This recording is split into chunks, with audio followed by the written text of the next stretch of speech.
Bonjour les amis, salut les fans de steampunk. Alors aujourd'hui, ben voilà, promise chose due, on va apprendre à faire la meringue, la première base de la pavlova, la fameuse pavlova de la Méli-Mélo.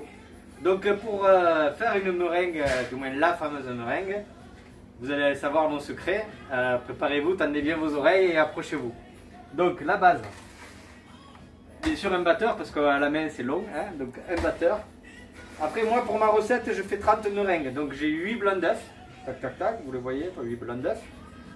Et après 500 g de sucre, donc 480 g de sucre normal et vous allez et le reste en sucre vanillé. Et là je vais répondre au téléphone pour les réservations, ouais, désolé. Restaurant La Méli-Mélo, bonjour bonjour. Oui, tout à fait. Pour la fête des mères, c'est ça. Voilà. Bon, il n'y a pas de souci, ça marche. Je le note. Oui, une prochaine fois. Allez, au revoir. Donc c'était pas pour une réservation, c'était pour une annulation en direct. Donc il me reste de la place pour la fête des mères, hein, 3 couverts au cas où. Ouais. Donc voilà, donc on était sur le sucre, les blancs, donc hop, on verse les blancs dans le batteur. Alors après moi mon petit secret, ouais je vous ai dit vous allez avoir tous les secrets, un peu de sel, une petite pincée de sel, même 2, l'équivalent de 2 pincées. Qui permet à ce que les blancs tiennent bien. Et on commence à monter. Petite vitesse au départ. Petite vitesse au départ. Parce qu'avec le batteur on entend moins fort. Et là on monte la puissance. On mélange les deux sucres. Et là c'est long. C'est contraignant, mais c'est le secret. Il faut y aller petit à petit. Alors voilà, c'est long, ça prend du temps, c'est magnifique, mais ça permet que la meringue ne soit pas trop craquante et sucrée, elle est vraiment fondante. C'est là mon secret. C'est doucement, doucement, doucement, doucement. Et là, celui qui filme et qui tient le téléphone, il se dit c'est pas possible, ça va durer aussi longtemps. Eh bien oui, ça va durer très longtemps. Donc à la rigueur, on se retrouve dans 10 minutes, le temps que je vide tout mon sucre. Et je vous montre comment on reste les pavlova.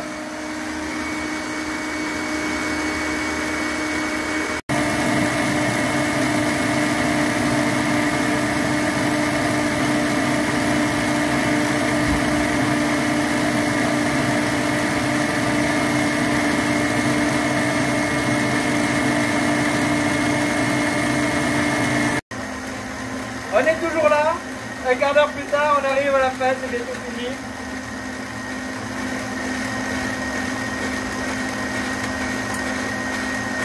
Et voilà, les 500 g de sucre sont passés. Hop. Verdict. On lève et si ça tient, c'est que c'est réussi. Et voilà, donc c'est que c'est bon. T'as pas le droit de goûter, je suis désolé. Le caméraman il fait que filmer. Alors il y a toujours du sucre qui se met quand on bat, il y a toujours du sucre autour. Donc hop là. Je le rabats, je récupère, je remets un dernier petit coup et on redonne un petit coup de batteur. Hop.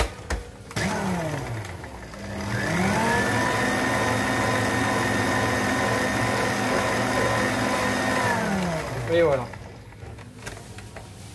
Allez, le temps de dresser nos meringues, on va préchauffer notre four. Alors là aussi, vous allez avoir le secret du temps. Je suis obligé de tout dire, c'est horrible. Donc, hop là. Donc, avec mon four, parce que tous les fours sont pas les mêmes, mais à la maison c'est pareil. Celui de la maison, je mets la même durée. 115 minutes. Pardon, j'allais dire une bêtise. Non, 1h15 pour 115 degrés. Donc c'est facile à vous souvenir, c'est 115 degrés, 1h15. Voilà, 115. J'ai mis à préchauffer et le temps de dresser mes meringues et on est bon.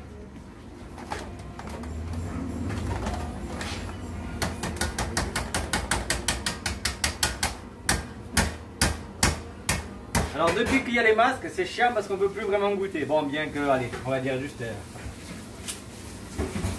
c'est pas mauvais. Tu peux ou pas? Tu as le droit de goûter? Ah, vas-y, tu as le droit de goûter. Attends, je t'avais juste là.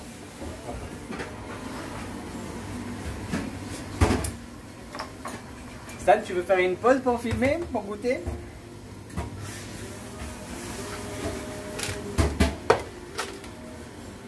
Donc après, poche à douille. Douille.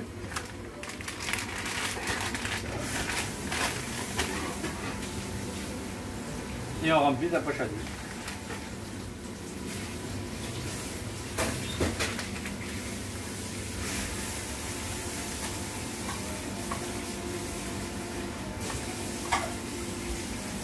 Alors ça a l'air facile, mais je vous jure, on s'en met souvent sur les doigts hein, au départ. Surtout que là, il y en a quand même pour pas mal de quantité. Hop là, on descend tout ça.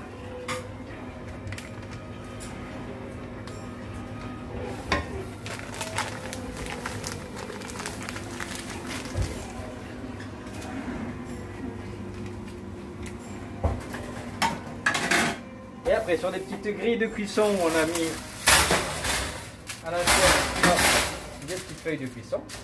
Tac. Mais on reste. Alors vous faites les meringues que vous voulez. Hein. Là on fait juste on fait la base de la pavlova. Donc la base de la pavlova pour moi. Hop là. C'est ça. Et après je remonte, je fais un petit trait par dessus pour que quand ça gonfle, ça fasse un petit nid dans lequel je vais mettre toute ma crème au mascarpone, mes petits fruits. Voilà, la totale.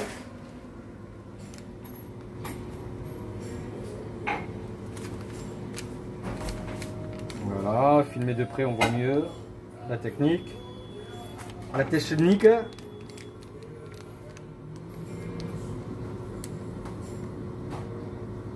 On en mangerait, hein, Stan? Ah, je suis d'accord avec toi. Et si c'est ça, je t'en aurai une en portant.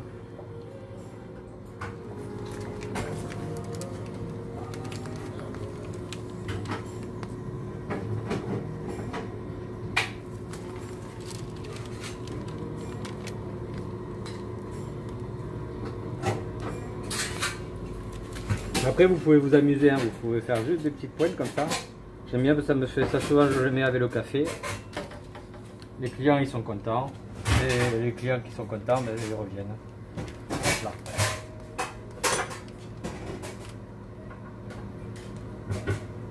Alors bien sûr de ne pas trop les coller parce que ça va gonfler. Mais bon, celle-là franchement même si elle se touche un petit peu, elle se casse pas donc.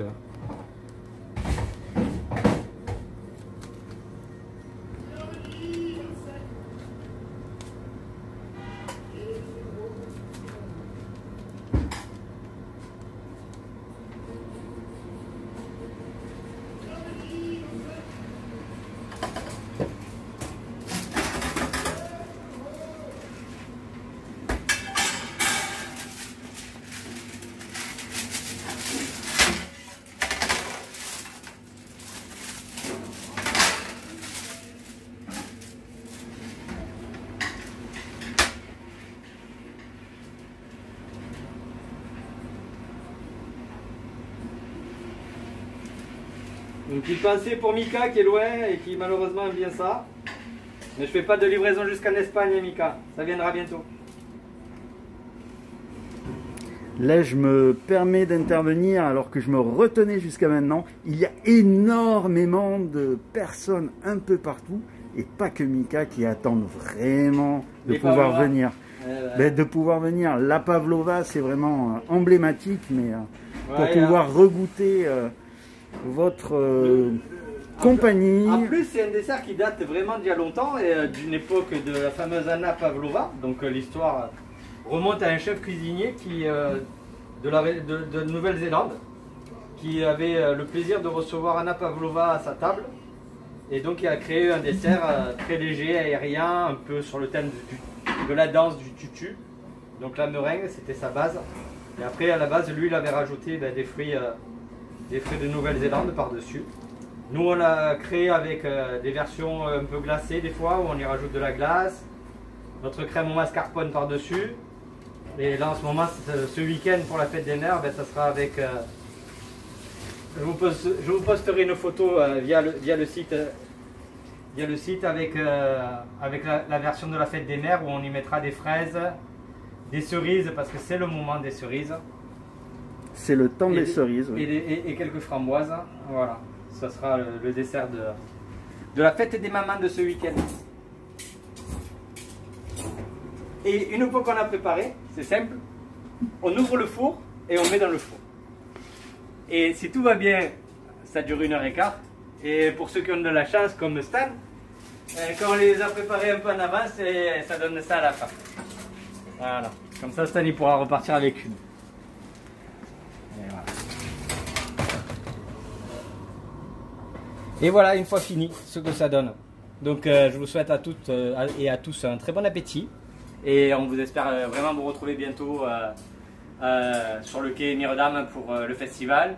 C'est pour l'année prochaine, chose promis, chose due, on sera là et on sera ravis de vous préparer ça. On vous en fera, promis. À bientôt tous, les amis.